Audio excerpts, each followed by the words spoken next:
கர்த்தர் நல்லவர். நமது ஆண்டவர் ரட்சகருமாக இருக்கிற இயேசு கிறிஸ்துவின் ஈடு நேற்று நாமத்தினாலே இங்கே கூடி வந்திருக்கிற உங்கள் யாவருக்கும் என் இஷ்ட நல்வாழ்த்துக்களை இந்த உயிர்த்தெழுந்த நாளிலே நான் தெரிவித்துக் கொள்கிறேன்.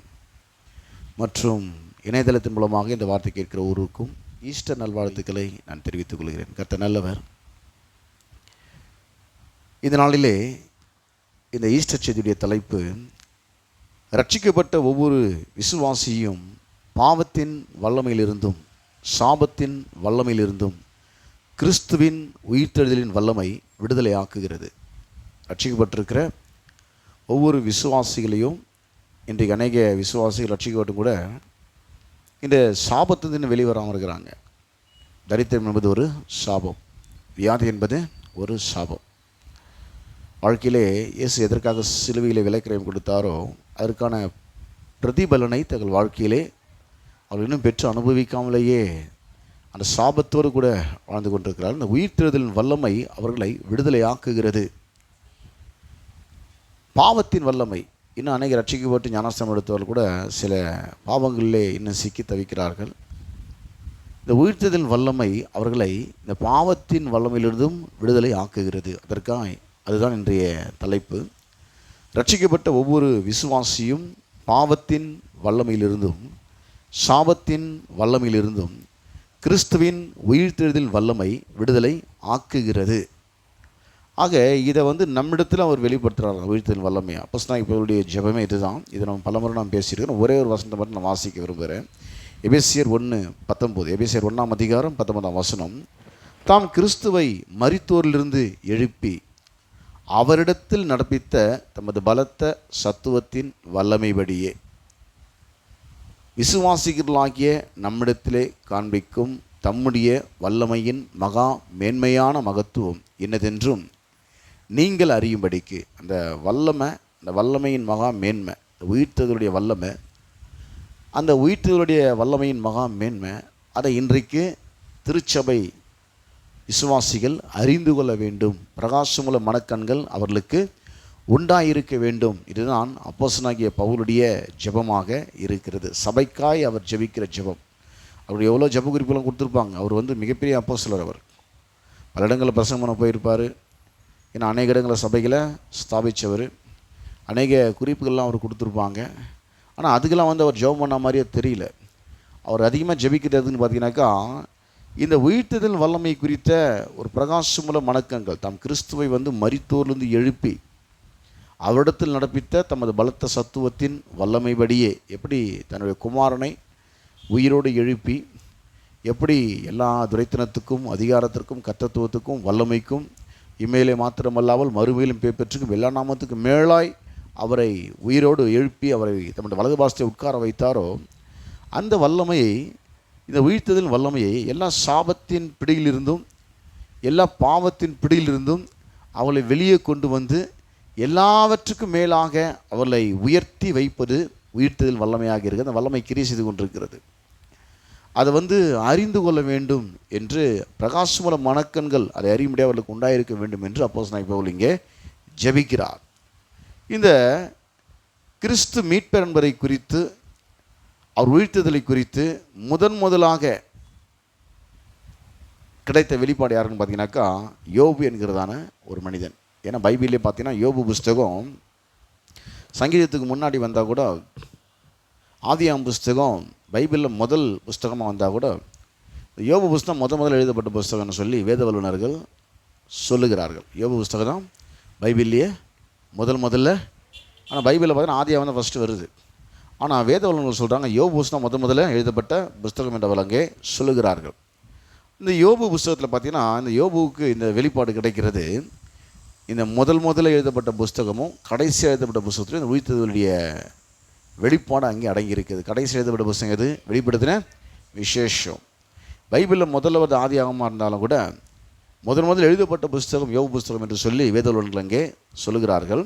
யோபு 19 25 முதல் 26 வரை நான் வாசிப்போமானால், அங்கே யோபு இப்படி சொல்லுகிறார், என் மீட்பர் உயிரோடு இருக்கிறார்.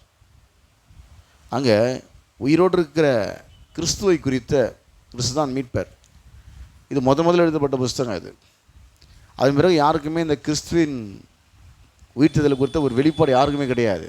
இயேசு உயிர்த்தெழுற வரைக்கும் காலங்காலமாக அது மறைக்கப்பட்டு அப்போஸ்தலனாகிய பவுல் மூலமாக புதிய ஏற்பாட்டு சபைக்கு வெளிப்படுத்தப்பட்ட ரகசியமாக இந்த உயிர்த்தெழுதல் சம்பவம் இருந்தது. ஏன்னா பழைய ஏற்பாட்டு மக்களுக்கு, பழைய உடன்படிக்கையில் வாழ்ந்த மக்களுக்கு இந்த கிறிஸ்துவுடைய உயிர்த்தெழுதலை பற்றி அவங்களுக்கு தெரியாது. ஆனால் இதை முதல்ல இந்த புஸ்தகம் எழுதப்பட்டுச்சு.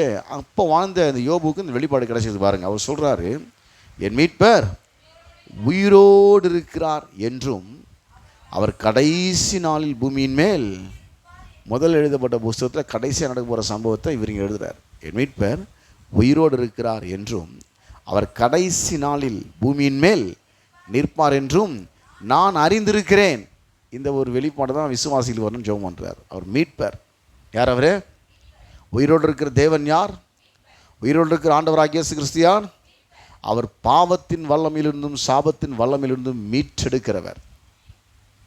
அதை குறித்த ஒரு பிரகாசமுள்ள மனக்கண்கள் உண்டாயிருக்க வேண்டும் என்று தான் அப்போஸ்தலனாகிய பவுல் இங்கே ஜெபிக்கிறார்.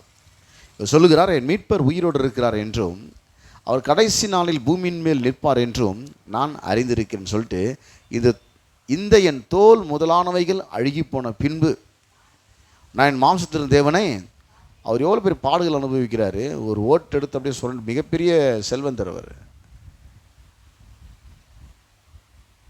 கிழக்கத்து புத்தரில் மிகவும் பெரியவர், செல்வத்தில் எல்லாவற்றிலுமே. ஒரே நாள் எல்லாமே காலி வேண்டாம் விசுவாசம்.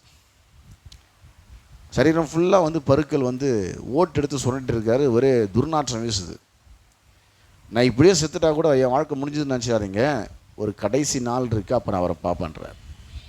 உயிர்த்ததில் பற்றி அவர் பேசுகிறாரு பாருங்கள். இப்படியே என் கதை முடிஞ்சிட்டா கூட என் கதை இன்னும் முடிவுக்கு வரல. எப்போது முடிவுக்கு வரனா, என் மீட்பர் உயிரோடு இருக்கிறார், அவர் கடைசி நாளிலே பூமியின் மேல் நிற்பார் என்றும் நான் அறிந்திருக்கிறேன். முதல் புஸ்தகத்தில் இந்த வெளிப்பாடு வந்துச்சு.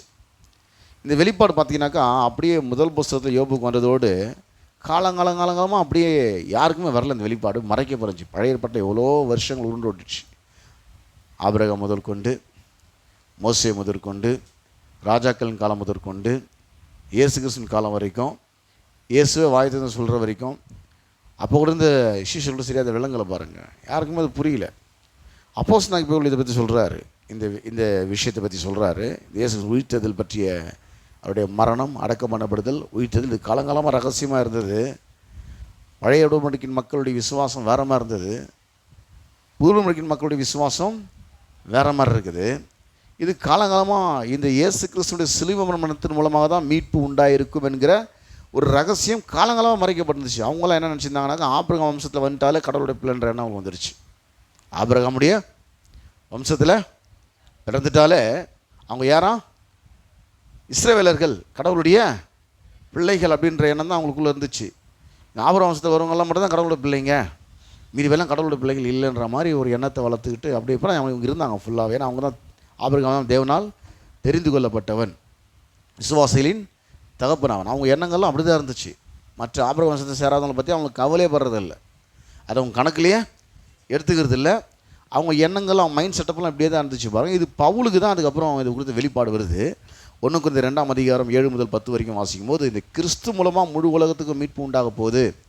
இந்த மீட்பரை தான் யோபு அப்போ சொன்னார், என் மீட்பர் உயிரோடு இருக்கிறார் என்றும் அவர் கடைசி நாளில் பூமியின் மேல் நிற்பார் என்றும் அறிந்திருக்கிறேன். இந்த அறிவு, வெளிப்பாட்டின் அறிவு யாருக்குமே வரல. எல்லாம் ஆபிரகாம் வம்சத்தில் வந்துட்டாலே கடவுளோட பிள்ளைங்கன்ற ஒரு எண்ணம் தான் அவங்களுக்கு உள்ளே இருந்துச்சு. உடன்படிக்கையின் மக்களாக கருதப்பட்டாங்க, ஆசீர்வாதத்துக்கு சொந்தக்காரலாக கருதப்பட்டாங்க.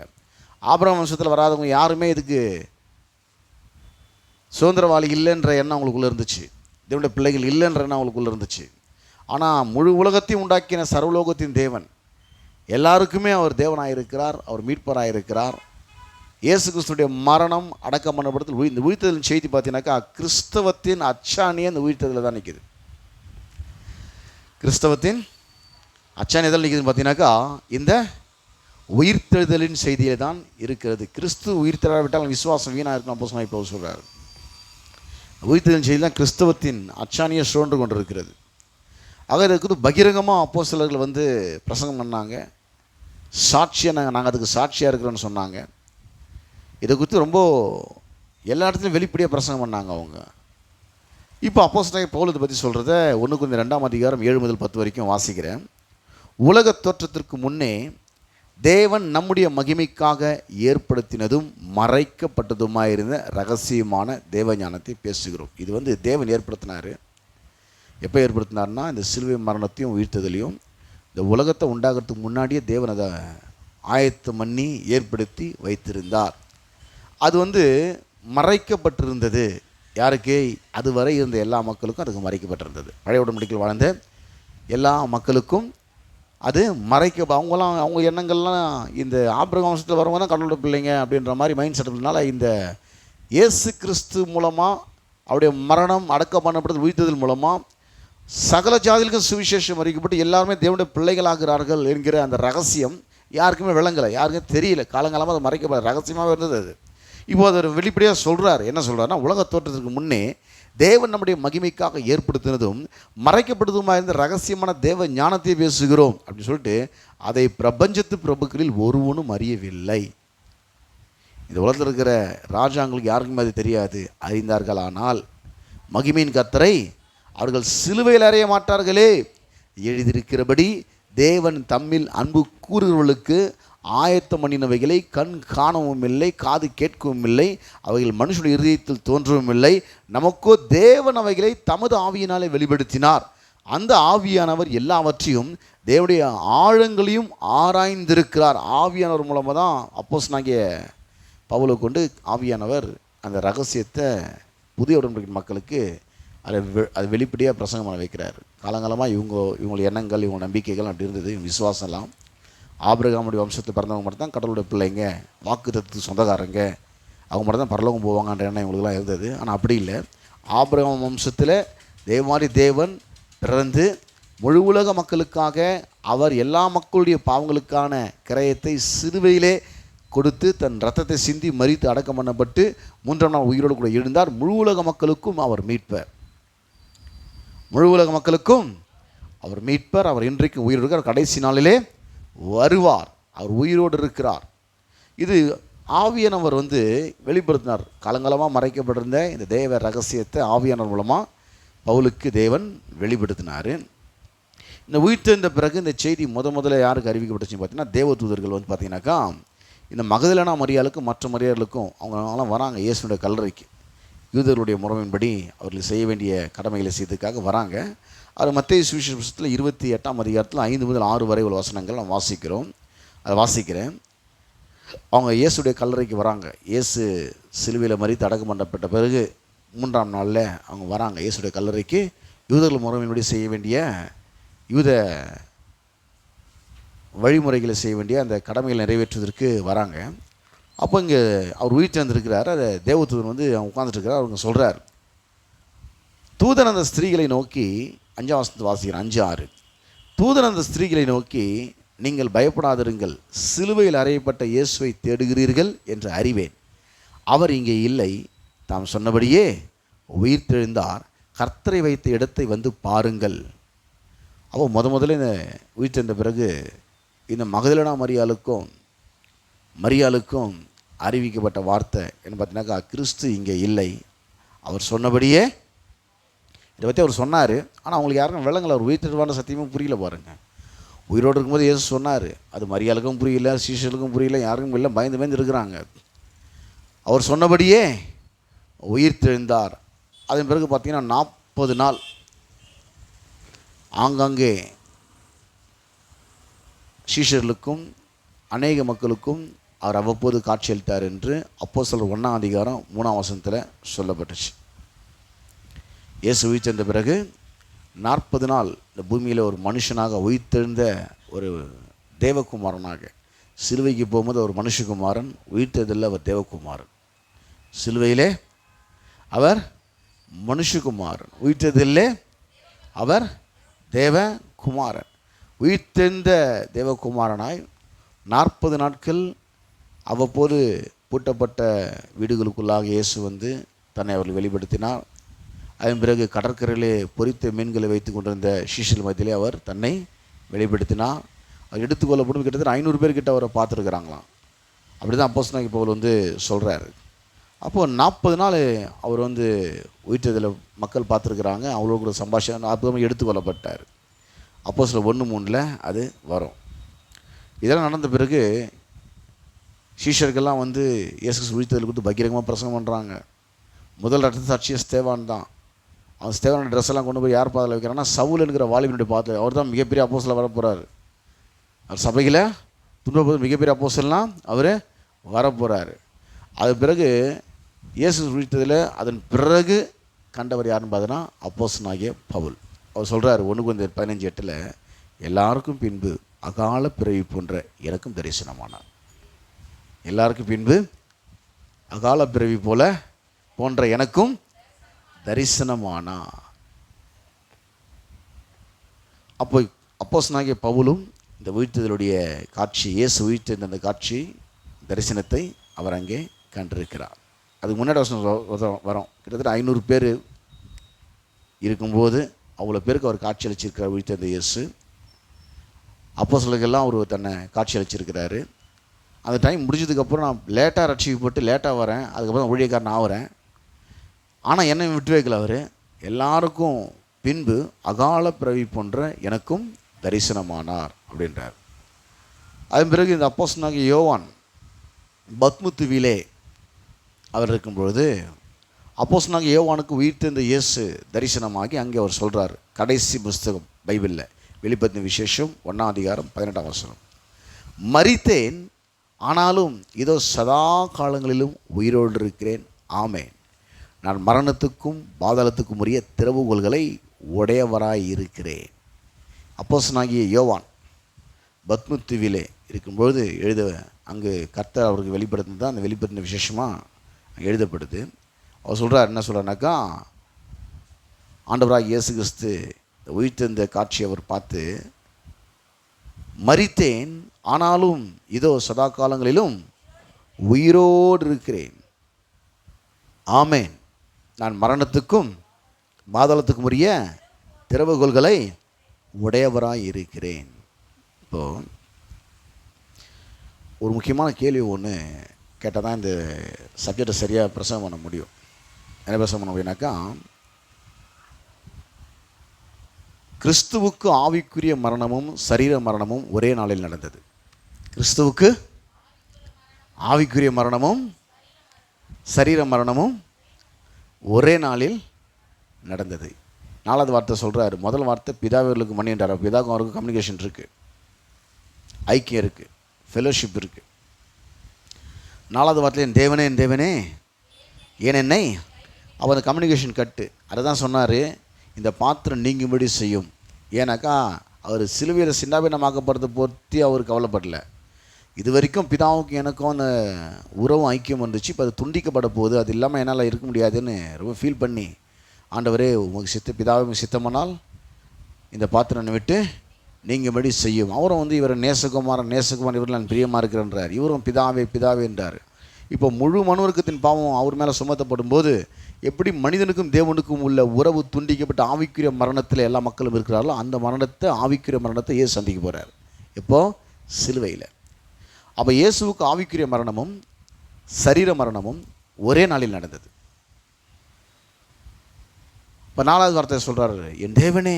இதற்கும் பிதாவே என்ன சொன்னார்? இப்போ என் இயேசு வந்து பிதாவை தேவனேன்னு கூப்பிட்ட ஒரே இடமும் அதுதான், கடைசி இடமும் அதுதான். அது முன்னாடி பிதாவை தேவனேன்னு கூப்பிட்டதும் கிடையாது, அதுக்கப்புறமா ஒரு பிதாவை தேவனேன்னு கூப்பிட்டதும் கிடையாது. ஏன்னா ஒவ்வொரு மனுஷனுக்கு அப்படி தான் கதைட்டு இருக்கிறான். என் தேவனே ஏன் என்னை கைவிட்டீங்க? ஏன்னா கடவுளோட உறவு இல்லை அவனுக்கு. அந்த மனுஷன் தான் பாவி. பாவினா கடவுளோட உறவை இழந்தவன். இயேசு இந்த பூமியில் பிறக்கும்போது பிதாவோடு நல்ல உறவிலே பிறந்தார். முதல் மனிதன் உண்டாக்கப்பட்ட ஆதாமை போல பிந்தின ஆதாமாகி இயேசு கிறிஸ்து பிதாவுக்கு அவருக்கு ஒரு நல்ல ஒரு உறவு இருந்தது. மீதி யாருக்குமே அந்த உறவு இல்லை. எல்லோரும் பாவியில் தான் இருந்தாங்க. அந்த ரட்சிப்பு யாருக்குமே கிடைக்கல. இப்போ அதை குறித்து ஃபீல் பண்ணி தான், இன்னும் பிதாவே உங்களுக்கு சித்தமானால் இந்த பாத்திரம் என்னை விட்டு நீங்கும்படி செய்யணும்னு சொல்லி ஜெபம் பண்ண. ஆகலை மென் சித்தத்தின்படி அல்ல, உம்முடைய சித்தத்தின்படியே ஆக கடவுள். இப்போ கேள்வி என்னென்னு பார்த்தீங்கன்னாக்கா, இந்த கிறிஸ்துவுக்கு ஆவிக்குரிய மரணம்னா பிதாவை விட்டு பிரிகிறது. சரீர மரணம்னாக்கா இந்த உலகத்தை விட்டு நம்ம பிரிஞ்சிருது, அது சரீர மரணம். ஆனால் மனு வர்க்கத்தில் ஆவிக்குரிய மரணம் முதல்ல ஆதாமுக்கு உண்டாச்சு. அந்த கனியை புசிச்ச நாளில் தேவனை விட்டு பிரிஞ்சுட்டான். அது பேர் ஆவிக்குரிய மரணம். தேவனுக்கு அவனுக்கு கான்டாக்ட் இல்லாமல் போயிடுச்சு, கம்யூனிகேஷன் இல்லாமல் போயிடுச்சு, ஃபெலோஷிப் இல்லாமல் போயிடுச்சு. அது ஆவிக்குரிய மரணம். அதுக்கப்புறம் பிறக்கிறவங்க எல்லாமே இந்த ஆவிக்குரிய மரணத்தில் தான் பிறக்கிறாங்க. முதல்ல ஆவிக்குரிய ஜீவாத்மா உண்டாக்கப்பட்டவன் ஆதாம். தேவனுடைய வார்த்தை கீழ்ப்படியாமல் போன பிறகு ஆவிக்குரிய மரணம் உண்டாச்சு. அது பிறகு எல்லாமே ஆவிக்குரிய மரணத்தோடு தான் பிறக்கிறாங்க. அந்த பூமியில் மனுஷனாக பிறக்கிறாங்க. ரட்சிக்கப்படும் போது ஆவிக்குரிய ஜீவன் அவங்களுக்குள்ளே வந்துடுது. இப்போது இயேசு கிறிஸ்துவுக்கு இந்த பூமியில் பிறக்கும்போது பாவியாக பிறக்கலை. அவர் பரிசுத்தாவின் கர்ப்பந்தரிக்கு இப்படி பிறந்ததுனால அவருக்கு தேவனுக்கும் பிதாவுக்கும் அவருக்கும் ஒரு ஐக்கியம், ஒரு உறவு எப்போவுமே இருந்தது. இப்போ இயேசுவுக்கு எப்போ இந்த பிதாவுக்கும் அவருக்குள்ள அந்த கம்யூனிகேஷன் கட் ஆகுதுன்னு பார்த்தீங்கன்னா, முழு உலகத்தின் பாவத்தை தூக்கி அவர் மேலே சுமத்ததுனால பாவத்தை பாராத சுத்தக்கரனாக இருக்கிற தேவன் தன் முகத்தை அப்படி மூடிக்கிறார். அவர் பார்க்க முடியாது. ஏன்னா இப்போ முழு உலகத்தின் பாவம் யார் மேலே இருக்குது? தன்னுடைய குமாரன் மேலே இருக்குது. ஒரு பாவி எப்படி கைவிடும்? கைவிட்டாச்சு. என் தேவனே என்னை கைவிட்டீர். இப்போ கேள்வி என்னென்னா, கிறிஸ்துவுக்கு இந்த ஆவிக்குரிய மரணமும் சரீர மரணமும் ஒரே நாளில் நடந்துச்சு. அப்படி இருக்க அப்போஸ்தலனாகிய பவுல் பார்த்தீங்கன்னாக்கா கலாத்தியர் 2:20 சொல்கிறாரு, கிறிஸ்துவுடனே கூட சிலுவையில் அறையப்பட்டேன் என்று என்ற அர்த்தத்தில் பவுல் கூறுகிறார். பவுலுக்கு ஆவிக்குரிய மரணம் முன்னாடியே நடந்துடுச்சு. எப்போவும் ஆதாம் காலத்திலே நடந்து போச்சு. எல்லாரும் ஆதாம் காலத்திலே ஆவிக்குரிய மரணம். அநேக மக்கள் இதை இப்படி தான் புரிஞ்சுக்குவாங்க. இது ஆவியில் ஒரு பேசினார் அப்படின்னு. எப்படி பேசினார்? இதை அவன் ஆதாம் காலத்தில் எல்லோரும் ஆவியில் மனுஷன் தான் பிறகுறாங்க. யாரும் ஆவியில் ஜீவனாக பிறக்கலை. முதல் மனுஷன் தேவனுக்கும் மனுஷனுக்கும் நல்ல ஒரு ஃபெலோஷிப்லேயும் கம்யூனிகேஷன் ரிலேஷன்ஷிப்லேயும் இருந்த மனுஷன் யாருன்னு பார்த்தீங்கன்னாக்கா ஆதாம். அப்போது தேவனுடைய வார்த்தை மீறினதுக்கப்புறம் அந்த ரிலேஷன்ஷிப்பும் ஃபெலோஷிப்பும் கட் ஆகிடுச்சு, கம்யூனிகேஷனும் போயிடுச்சு. அதன் பிறகு அவன் வம்சத்தில் வர எல்லாருமே ஆவிக்குரிய மரணத்தோடு சரித்திர ஜீவன உள்ளவர்களாக ஆவிக்குரியெல்லாம் மரித்தவர்களாக தான் பிறக்கிறாங்க. அது அப்போஸ்தலனாகிய சொல்வார், அக்கிரமத்தினாலும் பாவத்தினாலும் மரித்தவர்களாக இருந்த உங்களை அவர் விரும்பித்தார். பிறக்கும்போது எப்படி பிறக்கிறான்? சரீரத்தை ஜீவனாக பிறந்திருக்கிறான். ஆவிக்குரிய நிலம் அவன் மரிச்சவனாக பிறக்கிறான். சரீரத்தை ஜீவனாக தான் எல்லாரோட கான்டாக்ட் பண்ண முடியுது.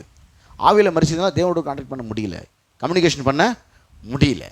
இப்போ இவர் சொல்கிறார், என்ன சொல்கிறாருன்னா, இப்போ கலாத்தியர் 2:20 வாசிக்கும். கலாத்தியர் 2:20 வருவோம் பாருங்கள். கிறிஸ்துவுடனே கூட சிலுவையில் அறையப்பட்டேன், ஆயினும் பிழைத்திருக்கிறேன். இனி நான் அல்ல, கிறிஸ்துவ எனக்குள்.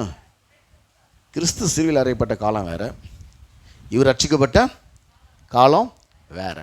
இவர் என்ன சொல்கிறாருன்னா, அநேக மக்கள் இதை வேறு மாதிரி புரிஞ்சுக்கிறாங்க, வியாக்கியானம் பண்ணியிருக்கிறாங்க. என்னென்னாக்கா அவர் எதை சொல்கிறாருன்னா, ஆவியில் சிலுவையில் அறையப்பட்ட ஆவியில் தான் மரிச்சு தானே இருக்கிறார். அவர் பிறக்கும்போது எல்லோரும் ஆவியில் மரிச்சு தான். யாரும் ஆவியில் ஜீவனுள்ள பிறக்கல. திருவிழா அறிவித்துக்கு இயேசு மட்டும் தான் ஆவியில் ஜீவனுள்ள இருந்தார். சரீரத்திலும் ஆவிக்குரிய ஜீவனும் சரீர ஜீவனும் ஆதாமுக்கு பிறகு இயேசுவுக்கு தான் இருந்தது. ஆனால் ஒரே நாளில் இயேசுவுக்கு ஆவிக்குரிய மரணமும் நடந்தது, சரீர மரணம் நடந்தது. ஆனால் நமக்கு ஒரே நாளில் 2 நடக்கலை.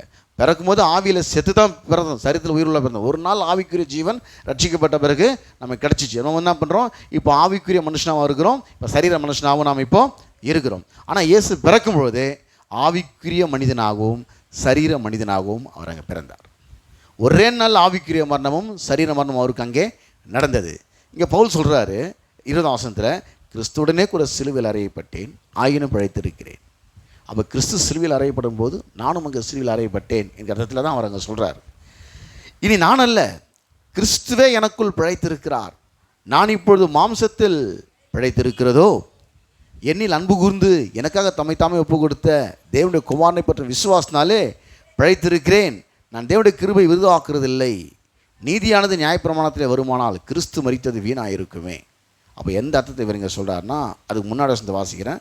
19ஆம் வசனம், கலாத்தியர் 2:19.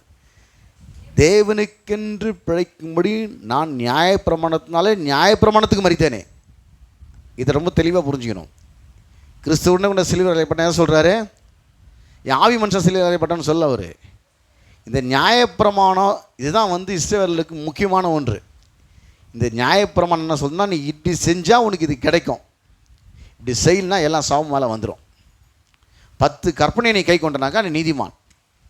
10 கற்பனை உன்னால் கை கொள்ள முடியலனாக்கா நீ பாவி, எல்லாம் சாபம் மேலே வந்துடும். அப்போ எல்லாருமே அது பாவிகள் தான் காமிச்சிது. அப்போ இந்த நியாயப்பிரமாணம் என்ன பண்ணுச்சுன்னா எல்லாரும் பாவிகளாகிடுச்சு. இப்போ இவர் என்ன சொல்ல வர்றாருனாக்கா, கலாத்தியர் 2:19 தேவனுக்கென்று பிழைக்கும்படி நான் நியாயப்பிரமாணத்தினாலே நியாயப்பிரமாணத்துக்கு மறித்தேனே. எதுக்கு மறித்தேன்? கிறிஸ்துவனை கூட சிலுவையில் ஏற்பட்டேன்னு என்ன சொல்லி, கிறிஸ்துவ நியாயப்பிரமாணம் தான் எல்லாரையும் பாவினது. இந்த நியாயப்பிரமாணத்துக்கு நான் செத்துட்டேன். இனி நியாயப்பிரமாணம் என்னை கண்ட்ரோல் பண்ண முடியாது. எது கண்ட்ரோல் பண்ண முடியாது? நியாயப்பிரமாணம். ஒரு மனுஷன் செத்துட்டான்னா அவனை கழுத்து வச்சுருப்பாங்க, அவனுக்கு எல்லாம் வந்து சென்ட் அடிப்பாங்க, அவனுக்கு மாலை போடுவாங்க, எல்லாம் அழுவாங்க. அவனுக்கு ஒன்றுமே தெரியாது. அது அவனுக்கு தொடர்பு கொள்ள முடியவே முடியாது. யார் வந்திருக்காங்கன்னு பார்க்க முடியாது, வரலாம் தெரியாது, சாவுக்கு வந்தவனும் தெரியாது, வராதவங்களும் அவனுக்கு தெரியாது. அவனை இப்போ இழந்து பேசலாம் தெரியாது, புகழ்ந்து பேசலாம் அவனுக்கு. ஏன்னா வந்து இந்த உலகத்தில் மக்களோட தொடர்புகளோட நிலையை அவன் இழந்துட்டான். இப்போ இவர் சொல்கிறாரு, இனி நியாயப்பிரமாணத்தின் சாபம் என்னை தொட முடியாது. நியாயப்பிரமாணத்தின் பைபிளில் இருக்கிற எல்லா ஆசீர்வாதமும் இந்த நியாயப்பிரமாணத்தை நிறைவேற்றதான் அவங்களுக்கு கிடைக்கின்ற ஒரு கண்டிஷனில் இஸ்ரவேலர்கள் இருந்தாங்க. ஆனால் யாராலுமே அதை நிறைவேற்ற முடியல. எல்லாம் அப்போவே கிருபையில் தான் பெற்றாது. அவங்களுக்கு விலங்கல் அந்த சத்தியம் அவங்களுக்கு. இவர் சொல்கிறாரு, கிறிஸ்து சிலுவையில் அறையப்பட்டார், அவளுக்கு நானும் சேர்ந்து சிலுவையில் அறையப்பட்டேன். நியாயப்பிரமாணத்தின் மனுஷனாக அந்த பூமியில் பிறந்தான்றார் அவர். நியாயப்பிரமாணத்தின் மனுஷனா இந்த பூமியில் பிறந்த நான் ஒரு இஸ்ரவேலன். இப்போது நான் அதுக்கு செத்துட்டேன்றார். எதுக்கு செத்துட்டேன்? இதை செஞ்சால் தான் இது கிடைக்கும் அப்படின்னு நியாயப்பிரமாணம் சொல்லுது. ஆனால் கிறிஸ்துவின் சிலுவை மரணம் அடக்கப்பட்ட உயிர்த்தெல்லாம் சொல்லுது, உனக்காக தேவன் இதை செய்திருக்கிறார், ஆக உனக்கு இது கிடைக்கும். உனக்காக தேவன் சிலுவையிலே இதை செய்திருக்கிறார், ஆக உனக்கு இதை கிடைக்கும். நீ ஒன்றை செஞ்சு ஒன்று வாங்குறதுன்றது நியாயப்பிரமாணம். உனக்காக தேவன் ஒன்று செய்திருக்கிறார், ஆகவே நீ அதை வாங்க முடியும் என்பது கிருபையின் பிரமாணம். உனக்காக தேவன் ஒன்றை செய்திருக்கிறார். இப்போ நீ தேவனிடத்துலேருந்து என்ன பண்ணலாம்? அதை பெற்றுக்கொள்ள முடியும். இப்போ சொல்கிறார் பாருங்க, இப்போ விளங்க பாருங்கள். என்னன்னாக்க இப்போ கேட்ட கேள்வினாக்கா, கிறிஸ்துவுக்கு ஆவிக்குரிய மரணமும் சரீர மரணமும் ஒரே நாளில் நடந்தது. அப்படி இருக்க கிறிஸ்துவுடனே கூட சிலுவையில் அறையப்பட்டேன் என்ற கலாத்தியர் 2:20 எந்த அர்த்தத்தை பவுல் கூறுகிறார் என்றால், அதற்கு பதில் நாம் நியாயப்பிரமாணத்துக்கு மறித்து விட்டோம், இனி அதை நம்ம கண்ட்ரோல் பண்ண முடியாது. நம்ம அதை என்ன பண்ண முடியாது? நியாயப்பிரமாணத்துக்கு ஆசீர்வாதம் நமக்கு வரும், சாபம் வராது. நியாயப்பிரமாணத்தில் இருக்கிற ஆசீர்வாதம் நமக்கு, ஏன்னா கிறிஸ்து நியாயப்பிரமாணத்தின் முடிவாக இருக்கிறார். கிறிஸ்து நியாயப்பிரமாணத்தின் முடிவாக அவருடைய பிளஸ்ஸிங் நமக்கு உண்டு. ஏன்னா நியாயப்பிரமாணத்தை நிறைவேற்றி முடித்தா தான் எடுக்க முடியும். எல்லாரும் யாருமே நிறைவேற்றி முடிக்க முடியல. அப்போ இயேசு அதை நிறைவேற்றி முடிச்சிட்டாரு. இப்போ அவர் முடிச்சனால அவருடைய பலாபலனை, ஆசீர்வாதத்தை அவரை ஏற்றுக்கொள்கிற ஒவ்வொரு தேவ பிள்ளைகளும் அதை எடுத்து அனுபவிக்க முடியும். இதான் கலாத்தியர் 3:13-14 மரத்திலே தூக்கப்பட்ட எவனும் சபிக்கப்பட்டவன் என்று எழுதியிருக்கிறபடி கிறிஸ்து நமக்காக சாபமாகி நியாயப்பிரமாணத்தின் சாபத்துக்கு நீங்களாக்கி நம்மை மீட்டு கொண்டார். ஆபிரகாமுக்கு உண்டான ஆசிரம். ஆபிரகாம் எந்த காலத்தில் வாழ்ந்தான்? நியாயப்பிரமாணத்துக்கு முந்தின காலத்தில் வாழ்ந்தான். எந்த காலத்தில்? நியாயப்பிரமாணம் கொடுக்கப்பட்டுச்சு. இஸ்ரவேலர்கள் எகிப்திலிருந்து அடிமையில் வெளியே வராங்களே சீன் வனாந்திரத்துக்கு, சீனாய் மலைக்கு, அப்போது மக்களுக்கு கொடுக்கப்பட்டது நியாயப்பிரமாணம் மோசையின் மூலமாக. அப்போது நியாயப்பிரமாணத்தின் காலம் அதற்கு முந்தின காலம்தான் ஆபிரகாம் வாழ்ந்த காலம். ஆபிரகாமின் காலத்தில் நியாயப்பிரமாணம் இல்லை. நியாயப்பிரமாணம் காலம் இல்லாத நாட்களிலே நியாயப்பிரமாணமே இல்லாமல் ஆபிரகாம் ஆசீர்வதிக்கப்பட்டான். அந்த ஆசீர்வாதம் ஆபிரகாம் சந்ததியாக உனக்கும் எனக்கும் உண்டாக வேண்டும் என்பதற்காக, இந்த நியாயப்பிரமாணத்தின் சாபம் நமக்கு வரக்கூடாது என்பதற்காக இந்த நியாயப்பிரமாணத்தின் சாபத்தெல்லாம் இயேசு சிலுவையில் சுமந்து தீர்த்து விட்டார். அதான் வசனம் சொல்லுது, மரத்திலே தூக்கப்பட்ட எவனும் சபிக்கப்பட்டவன் என்று எழுதியிருக்கிறபடி கிறிஸ்து நமக்காக சாபமாகி நியாயப்பிரமாணத்தின் சாபத்துக்கு நீங்களாக்கி நம்மை மீட்டுக்கொண்டார். ஆபிரகாமுக்கு உண்டான ஆசீர்வாதம் கிறிஸ்து இயேசுவினால் புறஜாதிகளுக்கு வரும்படியாகும், ஆவி குறித்து சொல்லப்பட்ட வாக்கு தத்தத்தை நாம் விசுவாசத்தால் பெறும்படியாகவும் இப்படி ஆயிற்று. அப்போது இயேசு கிறிஸ்துடைய சிலுவை மரணத்தில் நாமெல்லாம் இணைக்கப்பட்டிருக்கிறோம். அப்போ இயேசு ஏற்கனவே ஆவியில் ஜீவனோடு தான் இருக்கிறாரு. அவருக்கு சரீர மரணமும் ஆவிக்குரிய மரணமும் ஒரே நாளில் நடந்தது. நமக்கு ஆவிக்குரிய மரணம் எப்போவும் நடந்துச்சு 6ஆம் காலத்திலேயே. ஆவிக்குரிய ஜீவனை தான் ரட்சிக்கப்படுவதை நம்ம பெற்றுக்கொள்கிறோம். ஆவிக்குரிய ஜீவனை தான் ரட்சிக்கப்படுவதை நாம் பெற்றுக்கொள்கிறோம். அப்போ நான் கிறிஸ்துவனை கூட சிலுவை அப்படின்னா சரீர மரணத்தையும் அவர் பேசலை. அவர் ஆவிக்குரிய மரணத்தை பேசுறதுக்கு அங்கே வாய்ப்பு இல்லை. ஏன்னா ஏற்கனவே பிறக்கும்போது ஆவியில் மறித்து தான் பிறந்திருக்கிறாங்க எல்லாருமே, யாரும் ஜீவனோடு பிறக்கலை. அப்போ கிறிஸ்துவனை கூட சிலுவையில் அறையப்பட்ட எந்த அவர் சொல்கிறாருன்னா, இந்த நியாயப்பிரமாணம் என்னை கண்ட்ரோல் பண்ணுச்சு, அந்த நியாயப்பிரமாணத்தில் வாழ்கிறேன்னு அந்த மனுஷனை செத்துட்டேன்றார். அந்த மனுஷன் நானே செத்துட்டேன். ஏன்னாக்கா மரத்திலே தூக்கப்பட்ட எவனும் சபிக்கப்பட்டவன் என்று எழுதியிருக்கிறபடி கிறிஸ்து நமக்காக சாபமாகி நியாயப்பிரமாண சாபத்துக்கு நீங்களாக்கி நம்மை மீட்டு கொண்டார். இப்போ இன்னொரு குறிப்பை நான் சொல்கிறேன். இது வந்து சாபத்தின் விடுதலை ஆக்கிடுச்சு. நியாயப்பிரமாணம் அதில் ஆசீர்வாதமும் வருது, சாபமும் வருது. கை கொண்டா ஆசீர்வாதம், கை கொள்ளனா சாபம். இயேசு சிலுவையில் மரித்த போது நான் அங்கே மரித்தேன், கிறிஸ்துவனை கூட சிலுவையில் அறையப்பட்டேன். இப்போ ஆயினும் பிழைத்திருக்கிறேன். இப்போ திரும்ப உயிரோடு நான் இருக்கிறேன். இயேசுடைய மரணத்திலையும் இயேசுவின் உயிர்த்ததிலையும் நான் இணைக்கப்பட்டுட்டேன். எப்போ மரணத்தில் இணைக்கப்பட்டேன்? இயேசுவின் சிலுவை மரணம் நியாயப்பிரமாணம் செத்து போச்சு. அப்போங்க கடவுளுடைய வார்த்தை தான். நியாயப்பிரமாணம் என்ன கண்ட்ரோல் பண்ணி இருந்துச்சு. இப்போ அந்த மனுஷன் நான் செத்துட்டேன். இப்போ எந்த மனுஷனுக்கு நான் செத்துட்டேன்? அந்த மனுஷன் செத்து இயேசுவை சொந்த ரட்சகராக தேவனாக ஏற்றுக்கொண்டிருக்கிறேனே, இந்த ஆசீர்வாதம் ஆபிரகாமுக்கு உண்டான ஆசீர்வாதம். ஆபிரகாம் நியாயப்பிரமாணத்தின் காலத்தில் வாழலை, அது முன்னாடி ஆஸ்வதிக்கப்பட்டானே, அப்படி ஆஸ்வதிக்கப்படும்படி அந்த ஆசீர்வாதம் எனக்கு மாத்திரமல்ல எல்லோருக்கும் வரும்படியாக சிலுவையில் இயேசுவுக்கு அப்படி நடந்தது. இப்போது சாபத்திலேருந்து ஒவ்வொரு மனுஷன் உயிர்ப்பிக்கப்படுறதுக்கு இந்த உயிர்த்தலின் வல்லமை வேலை செய்யுது. ஏன்னாக்கா இந்த சாபத்தை பற்றி பேசுகிறதே நியாயப்பிரமாணம் தான். சாபத்தை பற்றி பேசுகிறதே இது நியாயப்பிரமாணம். நியாயப்பிரமாணம் எல்லாம் சாபமும் வருது. இப்போ சிலுவையில் நான் அறையப்பட்டேன். ஆவிக்குரிய மரணமும் அல்ல, சரீர மரணமும் அல்ல. நியாயப்பிரமாண மனிதனாக நான் மரித்து விட்டேன். நியாயப்பிரமாணத்துக்கு கட்டுப்பட்ட மனிதனாக நான் மரித்து விட்டேன். இப்போ நியாயப்பிரமாணத்துக்கு கட்டுப்பட்ட மனிதனாக அந்த உலகத்தில் வாழ வேண்டிய அதுக்கு நியாயப்பிரமாணம் தேவைன்னு சொல்ல வரல. அது நல்லதெல்லாம் இருக்குது. நீங்கள் நியாயப்பிரமாணத்தை நிறைவேற்ற தான் நீதிமான்னு சொல்ல வரல அவர். அது ஒன்றும் விளக்கமாக சொல்கிறாரு. அது என்ன கொஞ்சம் அவனு வாசிக்கிறேன் பாருங்கள். திரும்பவும் கலாத்தியர் 2ஆம் அதிகாரம் 19-25 திரும்ப வாசிங்க. தேவனுக்கென்று பிழைக்கும்படி நான் நியாயப்பிரமாணத்தினால நியாயப்பிரமாணத்துக்கு மரித்தேன். தேவனுக்கென்று பிழைக்கும்படி நியாயப்பிரமாணம் தான் சொல்லுது கிறிஸ்துடைய மரணத்தை பற்றி. அந்த நியாயப்பிரமாணத்தில் நான் நியாயப்பிரமாணத்தை செத்துட்டேன்றார். நியாயப்பிரமாணத்தில் நான் மரித்தேனே, கிறிஸ்துவுடனே கூட சிலுவையில் அறையப்பட்டேன். எப்போ மரித்தேன்? அவர் சிலுவையில் மரித்தார்ல, அப்போ நானும் மரிச்சிட்டேன். ஆயினும் பிழைத்திருக்கிறேன். இனி நான் அல்ல, கிறிஸ்துவை எனக்குள் பிழைத்திருக்கிறார். நான் இப்பொழுது மாம்சத்தில் பிழைத்திருக்கிறதோ என்னில் அன்பு கூர்ந்து எனக்காக தம்மைத்தாமே ஒப்பு கொடுத்த தேவனுடைய குமாரனை பற்றி விசுவாசத்தினால பிழைத்திருக்கிறேன். நான் தேவனுடைய கிருபையை விருதாவாக்குறதில்லை. நீதியானது நியாயப்பிரமாணத்தினாலே வருமானால், இங்கே தான் சப்ஜெக்ட் இருக்குது. நீதியானது நியாயப்பிரமாணத்தினாலே வருமானால். அப்போ அவங்களுக்கு என்ன சொல்லப்பட்டுச்சு? நியாயப்பிரமாணத்தை கை கொண்டா நீ தேவன் வர முடியும். அப்படி வருமானால் கிறிஸ்து மரித்தது வீணாக இருக்குமே. கிறிஸ்து அப்போது நீ இதை செஞ்சதான் அது கிடைக்குன்னா உனக்காக அவர் அதை செஞ்சது வேஸ்ட் ஆகிடுமே. உனக்காக இன்றைக்கி அநேக மக்களோட எண்ணங்கள்லாம் இந்த நியாயப்பிரமாணத்தினுடைய மறைமுகம் ஆளுகை செய்யுது. நான் உபவாசம் போட்டால் தான் எனக்கு இது கிடைக்கும், நான் பரிசுத்தமாக இருந்தால் தான் இது கிடைக்கும், நான் கர்த்தருக்கு பிரியமானதாக தான் இது கிடைக்கும், நான் கர்த்தருக்கு சித்தத்தை செஞ்சு தான் இது கிடைக்கும். அதெல்லாம் உண்மை தான். சித்தத்தை செய்யணும், பரிசுத்தமாக ஆகணும், அது நியாயப்பிரமாணம் கண்ட்ரோல் போகுது. நான் அதிகமாக ஜெப வீரனாக தான் இது கிடைக்கும். இல்லை, அப்போ நீ இப்படி வந்தனா கிறிஸ்து சிலுவையில் மரித்தது வீணாக இருக்குமே. கிறிஸ்து சிலுவையில் மரித்தது வீணாய் இருக்குமே. கிறிஸ்துவில் எதுக்காக மரித்தார்? ஆபிரகாமுக்கு உண்டான ஆசீர்வாதம் எல்லாருக்கும் உண்டாக வேண்டும், எதுக்காக இயேசு சிலுவையில் மரித்தார்.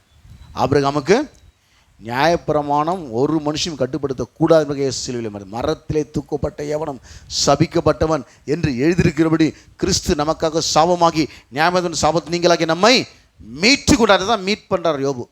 நன்றாரு, என் மீட்பர் உயிரோடு இருக்கிறார்.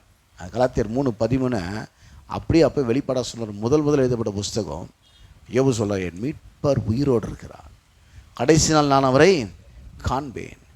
என் மாம்சம் என் தோல் முதலானவர்கள் அழுகி போன பின்பும் என் மாம்சத்திலிருந்து நான் அவரை கடைசி நாளிலே பார்ப்பேன். அந்நிய கண்கள் இல்லை, என் கண்களே அவரை காணும் என்று சொல்கிறார். இப்போ இந்த சாபத்தின் வல்லமையிலிருந்து கிறிஸ்துவின் உயிர்த்ததில் ஒவ்வொரு மனிதனையும் சாபத்தின் வல்லமை எது? நியாயப்பிரமாணத்தினால தான் சாபம் வருது. நியாயத்தை ரிலீஸ் பண்ணிட்டாரு. இது உயிர்த்ததின் வல்லமை இன்றைக்கி ஒவ்வொரு மனுஷனுக்கும் அந்த வார்த்தையின் மூலமாக அவனுக்கு உண்டாகும்போது, அந்த பிரகாசமுள்ள வணக்கங்கள் உண்டாகும்போது கிறிஸ்துவின் உயிர்த்ததின் வல்லமை அவனை விடுதலை ஆக்குகிறது. இதான் பவுலுடைய ஜெபமே அதுதான். தாம் கிறிஸ்துவை மரித்தோர்ந்து எழுப்பி அவரிடத்தில் நடப்பித்த தமது பலத்த சத்துவத்தின் வல்லமைப்படியே விசுவாசிகர்களாகிய நம்மிடத்தில் காண்பிக்கும் அவருடைய வல்லமையின் மகாமேன்மையான மகத்துவம் என்னதென்று நீங்கள் அறியும்படி அவர் உங்களுக்கு பிரகாசமுள்ள மனக்கங்களை கொடுக்க வேண்டும் என்று வேண்டிக் கொள்கிறேன்.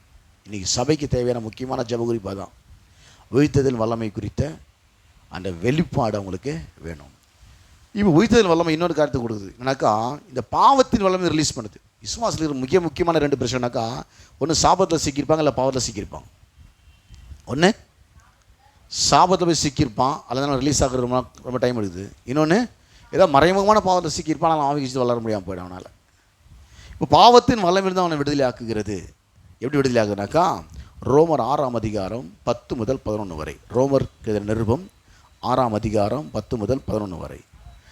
அவர் மரித்தது பாவத்துக்கென்று ஒரே தரம் மரித்தார், அவர் பிழைத்திருக்கிறது தேவனுக்கென்று பிழைத்திருக்கிறார், அப்படியே நீங்களும் உங்களை பாவத்துக்கு மரித்தவர்களாகவும். அங்கே பவுல்ஸ் வந்து நியாயப்பிரமாணம் மரிச்சுன்றார். இப்போ இங்கே என்ன சொல்கிறார்? பாவத்துக்கு மரிச்சுன்றார். அவர் மரித்தது பாவத்துக்கென்று ஒரே தரம் மரித்தார், அவர் பிழைத்திருக்கிறது தேவனுக்கென்று பிழைத்திருக்கிறார், அப்படியே நீங்களும் உங்களை பாவத்துக்கென்று மரித்தவர்களாகவும் நம்முடைய கர்த்தராகிய இயேசு கிறிஸ்துவுக்குள் தேவனுக்கென்று பிழைத்தவர்களாகவும் எண்ணிக்கொள்ளுங்கள். பாவத்திலேருந்து எப்படி விடுதலை ஆகுனாக்கா, நீங்கள் சில காரியத்தை வந்து நினைக்காமல் இருக்கிறீங்க. என்னன்னாக்கா, செத்துட்ட ஒரு மனுஷனால் பூமியில் இருக்கிற மனுஷனோட கான்டாக்ட் பண்ண முடியாது. அதே போல் இயேசு சிலுவையில் மரித்த போது நியாயப்பிரமாணத்தின் சாபத்துக்கு மரித்தார், பாவத்துக்கு மரித்தார். இப்போ நீங்கள் இயேசு ஏற்றுக்கிறதுனால அந்த பாவத்துக்கு நீங்களே செத்துட்டீங்க. நீங்கள் அந்த பாவத்துக்காக நீ வாழ முடியாது. பாவத்துக்காக எப்படி சொல்லலாம்? பிசாசுக்கு நாம் இடம் கொடுக்கவில்லை என்றால், நல்லா புரிஞ்சுங்க, பிசாசுக்கு நாமளே வழியை திறந்து கொடுக்கலன்னா, இடம் கொடுக்கலன்னா, அவன் வலுக்கட்டாயமாய் நம்மை கட்டாயப்படுத்தி நம்மை பாவம் செய்ய வைக்க அவனால் முடியாது. ஆனால் ரட்சிக்கப்படாத மக்களை அப்படி செய்ய வைக்க அவனால் முடியும். ஏன்னா அவங்களாம் கண்ட்ரோலில் இருக்கிறாங்க. ரட்சிக்கப்படாத மனுஷன் அப்படியே பகிரங்கமாக கூட்டின்னு போய் பாவம் செய்ய வைக்க பிசாசுக்கு அதிகாரம் இருக்குது, உலகத்தின் அதிபதி அவன். ஆனால் உங்கள் மேலே என் மேலே அவனுக்கு அதிகாரம் இல்லை. விசுவாசில் இடம் கொடுத்தா தான் பிசாசு அவனுக்குள்ளே புகுந்து அவங்க பார்க்குறான். எவன் வந்து ஆவிக்குரிய இழிச்சவன் அப்படி சொன்னால் தான் புரியும். ஆவிக்குரிய பாருங்கள், இப்படி இல்லை சொன்னால் சில மக்களுக்கு புரியும். இந்த வார்த்தையை டீசெண்டாக பேசணும் பாருலாம், அது ரொம்ப சந்தோஷப்படுவாங்க. நீங்கள் ரொம்ப சிரிச்ச முகத்தோடு இருக்கீங்கன்னு சொன்னாங்க, அவங்க முகத்தில் ஒரு சரி சந்தோஷம் வருது. நீ ஒரு இழிச்சவாயின்னு சொன்னால் அவங்க முகலாம் சுருங்கி போகுது. ரெண்டும் ஒரே மீனிங் தான். ரெண்டும் நீங்கள் சிரிச்ச முகத்தோடு இருக்கீங்கன்னு சொல்லி பாரலாம், என்ன ரொம்ப நல்லா சொல்லிட்டு நடிப்பான். நீ ஒரு இழிச்சவாயின்னு சொல்லி பாரு, ரெண்டும் சேம் மீனிங் தான். ஆனால் பேசுகிற வார்த்தை தான் வேறு. நீ சிரிச்ச முகத்தோடு இருக்குன்னு சொன்னாலும் அதே அர்த்தம் தான், நீ இழிச்சவாயின்னு சொன்னாலும் அதே அர்த்தம் தான் அதுக்கு. இந்த ஆவிக்குரிய இழிச்சவாயன் யாருன்னு பார்க்குறான் பிசாசு. என்ன பார்க்குறான்னாக்கா, கர்ஜிக்கிற சிங்கம் போல் எவன் சரியாக வசனத்தை கேட்க மாட்டான், எவன் இந்த உயிர்த்ததின் வல்லமை கிரீசியத்துக்கு இடம் கொடுக்க மாட்டான், எவன் இந்த வெளிப்பாட்டு நிறைவை பெறுவதற்கு முன் வர மாட்டான், எவன் ஆடி ஒரு முறை அமாவாசை கொண்டு சபைக்கு வந்து தலையை காமிச்சிட்டு போவான், எவன் சரியாக சத்தியத்தை கேட்க மாட்டான், அவனை பார்த்து விழுங்குவான். எல்லாரும் விழுங்க முடியாது அவனால். எல்லாரையும் எவனை விழுங்கலாமோ என்று கெஜிக்கிற சிங்கம் போல் வகை தேடி சுற்றி திரிகிறான் பிசாசு. அப்போ எல்லாரும் பாவத்தில் விழுந்துட முடியாது. சில விசுவாசிகள் பாவத்தில் விழுந்து போகிறாங்க. ஏன் தெரியுமா? தேவனுடைய வார்த்தைக்கு கொடுக்க வேண்டிய அந்த கவனத்தை கொடுக்காதனால பிசாசு என்ன பண்ணுறான், அவங்கள அப்படியே பாவத்துக்கு அவங்க அடிமை மாதிரி ஃபீல் பண்ண வைக்கிறான். முன்னாடி அடிமையாக இருந்தீங்க, ரட்சிப்புறதுக்கு முன்னாடி அடிமையாக உங்களை அவன் பாவம் செய்ய வைக்க முடியும், இப்போ வைக்க முடியாது அவனால். நீங்களாம் அந்த பாவசனை இடம் கொடுத்தா தான் அவன் உனக்கு ஒத்துழைப்பு கொடுத்து உனக்கு எல்லாமே உதவி செய்வான். அவன் செய்ய வச்சுருவான். குற்றவுணர்வு அவன் தான் கொடுத்துருவான். திரும்ப ரத்தம் கழுவிகளை சுத்திகரிக்கிறவான்றார் இயேசு. விழுந்தாலும் பிரச்சனை இல்லை. இயேசுவின் ரத்தம் சகல பாவங்களையும் நீக்கி நம்மை சுத்திகரிக்கிறதா இருக்கிறது. இப்போ வாசிக்கிறோம் பாருங்க, அவர் மரித்தது பாவத்துக்கென்று ஒரே தடவை மரித்தார், அவர் பிழைத்திருக்கிறது தேவனுக்கென்று பிழைத்திருக்கிறார், அப்படியே நீங்களும் உங்களை பாவத்துக்கு மரித்தவர்களாகும். அந்த சிலுவை மரணம் வந்து நடந்துச்சு, நம்முடைய பாவத்துக்காக தான் கிரயம் கொடுக்கப்பட்டுச்சு. இப்போது பாவத்துக்காக என்னுடைய கையோ என்னுடைய கண்களையோ என்னுடைய வாயோ என்னுடைய சரீர அவயவங்களையோ இப்போ நான் பயன்படுத்த போவது இல்லை. இந்த அவயங்களெல்லாம் நீதியின் ஆயுதமாக இயேசுக்காக நான் பயன்படுத்த போகிறேன். தேவனுடைய சித்தத்தை செய்வதற்காக என்னுடைய கண்களை, தேவனுடைய வார்த்தையை பேசுவதற்காக என்னுடைய வாயை, தேவனுடைய சித்தத்துக்காக ஓடுவதற்காக என்னுடைய கரங்களை, என்னுடைய கால்களை நான் பயன்படுத்த போகிறேன். அநீதியின் ஆயுதமாக நான் ஒப்பு கொடுத்திருந்தேன், இப்போது நீதியின் ஆயுதமாக என்னுடைய சரீரத்தை நான் கிறிஸ்துவுக்கு ஒப்பு கொடுக்க. இந்த டீட்டெயிலாக அப்படியே புரிஞ்சிங்கன்னா கொஞ்சம் விளக்கமாக வாசனம். இந்த 6ஆம் வசனத்துலேருந்து 14ஆம் வசனம் வரைக்கும் வாசிக்கிறேன். ரோமர் 6ஆம் அதிகாரத்திலேயே 6லேருந்து 14 வரைக்கும். நாம் இனி பாவத்துக்கு ஊழியம் செய்யாதபடிக்கு பாவ சரீரம் ஒழிந்து போகும் பொருட்டாக நம்முடைய பழைய மனுஷன் அவர்கள் கூட சிலுவையில் அறையப்பட்டது என்று அறிந்திருக்கிறோம். எந்த பழைய மனுஷன்? ஆவிக்குரிய ஜீவனை பெற்றவல்ல, பாவத்துக்காக வாழற மனுஷன் செத்துட்டான்றார். பாவத்துக்காகவே வாழறான் பற்றி ஒரு மனுஷன், சரீர மனுஷன், அந்த சென்ஸில் வாழறான் பார். பாவ எண்ணங்களுக்கு அப்படியே கண்ட்ரோலாக இருக்கிறான் பார், அந்த பாவ மனுஷன். அந்த பாவ மனுஷன் தான் செத்துட்டான். ஆவிக்குரிய மனுஷங்க சாவலை. எந்த மனுஷன் செத்துட்டான்? சரீர மனுஷனும் சாவலை, ஆவிக்குரிய மனுஷனும் சாவலை. ஒரு பாவ மனுஷன் ஒருத்தன் உள்ளே இருந்தான். அந்த பாவ மனுஷன் செத்துட்டான். சொல்கிறாரு, நாம் இனி பாவத்துக்கு ஊழியம் செய்யாதபடிக்கு பாவசரர் விழுந்து போகும் பொருட்டாக நம்முடைய பழைய மனுஷன் அவருடைய சிலுவையில் அறையப்பட்டது என்று அறிந்திருக்கிறோம். மரித்தவன் பாவத்துக்கு நீங்கி விடுதலையாக்கப்பட்டிருக்கிறானே, ஆகையால் கிறிஸ்துவுடனே கூட நாம் மரித்தோமானால் அவருடனே கூட பிழைத்தும் இருப்போம் என்று நம்புகிறோம். மரித்தோர்ந்து எழுந்த கிறிஸ்து இனி மரிப்பதில்லை என்று அறிந்திருக்கிறோம். மரணம் இனி அவரை ஆண்டு கொள்வதில்லை. அவர் மரித்தது பாவத்துக்கு என்று ஒரே தரம் மரித்தார். அவர் பிழைத்திருக்கிற தேவனுக்கு என்று பிழைத்திருக்கிறார். அப்படியே நீங்களும் உங்களை பாவத்துக்கு மரித்தவர்களாகவும் நம்முடைய கர்த்தராக இயேசு கிறிஸ்துவுக்குள் தேவனுக்கென்று பிழைத்தவர்களாகவும் எண்ணிக்கொள்ளுங்கள். ஆகையால் நீங்கள் சரீர இச்சைகள் பாவத்துக்கு கீழ்ப்படியத்தக்கதாக சாவுக்கு ஏதுவான உங்கள் சரீரத்தில் பாவம் ஆளாதிருப்பதாக. ஒரு அவிசுவாசியை பாவம் ஆண்டு கொள்ளும், ஒரு விசுவாசி பாவம் ஆண்டு கொள்ள முடியாது. ஏனென்றால் அவர் அதுக்கு மரித்திருக்கிறார். உயிர்த்ததின் வல்லமை ரிலீஸ் பண்ணிவிடும். பாவ எண்ணங்கள் வரும்போது அவர் சொல்ல முடியும், இயேசுவின் நாமத்தில் எண்ணங்கள் என்று போனால் போய் தான் ஆகணும். அந்த எண்ணத்துக்கு அவர் கொஞ்சம் காஃபி கொடுத்தாருனாக்கா அது உள்ளே வந்து உட்காந்து அவருக்கு தண்ணி கூட இல்லாமல் பண்ணிட்டு போயிடும்.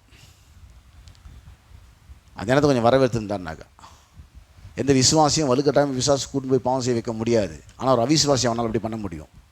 ஒரு அவிசுவாசியை அவனால் அப்படி பண்ண எந்த விசுவாசியும் கண்ட்ரோல் பண்ண முடியாது. பாவ எண்ணங்கள் அவனை கட்டுப்படுத்த முடியாது. அப்படி கட்டுப்படுத்தும் என்று அவன் நினைப்பானால் அவனை தான் ஆவிக்குரிய இளிச்சவாய் என்று நான் சொல்லுகிறேன். அவனை தான் பிசாசு விழுங்குவான். ஆகா, இவன் நல்லா ஆவிக்குரிய இளிச்சவாயும் பொழுது இல்லை பாவம் என்னை ஆள முடியாது, பாவம் என்னை கட்டுப்படுத்த முடியாது, பாவம் என்னை ஆதிக்கம் செலுத்த முடியாது. அதுக்கு நான் மரித்து விட்டேன். இப்போ கீழே வாசிக்கிறேன் பாருங்க, 13 வசனம். நீங்கள் உங்கள் அவயவங்களை அநீதியின் ஆயுதங்களாக பாவத்துக்கு ஒப்புக்கூடாமல், முன்னாடி அநீதியின் ஆயுதமாக பாவத்துக்கு ஒப்பு கொடுத்துருந்தோம். இப்போ சொல்கிறாரு, நீங்கள் உங்கள் அவயவங்களை அநீதியின் ஆயுதங்களாக பாவத்துக்கு ஒப்புக்கூடாமல் உங்களை மரித்தோரிலிருந்து பிழைத்திருக்கிறவர்களாக தேவனுக்கு ஒப்பு கொடுத்து உங்கள் அவயவங்களை நீதிக்குரிய ஆயுதங்களாக தேவனுக்கு ஒப்பு கொடுங்கள். நீங்கள் நியாயப்பிரமாணத்துக்கு கீழ்ப்பற்றிராமல் கிருபைக்கு கீழ்ப்பட்டிருப்பதினால் பாவம் உங்களை மேற்கொள்ள மாட்டாது. அவர் கிறிஸ்துவின் உயிர்த்தெழுதல் வல்லமை பார்த்தீங்கன்னா சாபத்தின் பிடியிலிருந்து ஒரு மனுஷனை அப்படி வெளியே தீர்ந்து வருது. பாவத்தின் பிடியிலிருந்தும் பாவ வாழ்க்கையிலிருந்து மனுஷனை வெளியே கொண்டு வந்து விடுகிறது. இந்த ஈஸ்டரின் தலைப்பு, ரட்சிக்கப்பட்ட ஒவ்வொரு விசுவாசியும் பாவத்தின் வல்லமையிலிருந்தும், அதாவது நியாயப்பிரமாண சாபம், பாவத்தின் வல்லமையிலிருந்தும் சாபத்தின் வல்லமையிலிருந்தும். இப்போ சாபன நியாயப்பிரமாணத்தின் சாபம், பாவன பாவ செயல்கள், அந்த பாவ சிந்தனைகளை பாவ செயல்களை கொடுத்து ஒரு விசுவாசத்தை பின்மாற்றத்தை தேக்க நிலை வைக்கிறாங்க. பிசாசு குற்ற உணர்வு கொடுத்து அவனை வளராமல் பண்ணுறது, இன்னொன்று சாபத்தில் சிக்க வச்சு அவனை வளராமல் பண்ணுறது. இது ரெண்டுத்திலிருந்து உயிர்த்தெழுதலின் வல்லமை ஒவ்வொரு மனிதனையும் விடுவிக்கிறது. அதை தான் இந்த கண்கள் திறக்கப்படணும், பிரகாசமுள்ள மனக்கண்கள் உண்டாயிருக்கணும். அவங்க ஆயுதங்கள், அவங்களுடைய சரீரத்தை நீதியின் ஆயுதமாக ஒப்பு கொடுத்துடணும். தேவனுடைய சித்தத்தை செய்யறதுக்காக அவங்க கால்கள் ஓடணும், அவனோட கைகள் உழைக்கணும், அவனோட வாய் தேவனுடைய வார்த்தைக்காக உபயோகப்படுத்தப்படணும். அவன் கண்கள் தரிசனத்தோடு பார்க்க வேண்டும் மக்களை, தேவனுடைய சித்தத்தை குறித்த தரிசனத்தோடு, அவன் வாழ்க்கையில் தேவன் வைத்திருக்கிற தரிசனத்தோடு கண்கள் அவற்றையும் காண வேண்டும். அதற்காக அவன் ஓட வேண்டும் என்று தேவனுடைய உயிர்த்தெழுதலின் வல்லமை ஒவ்வொரு மனிதனையும் உள்ளே கிரியித்து கொடுக்கிறது.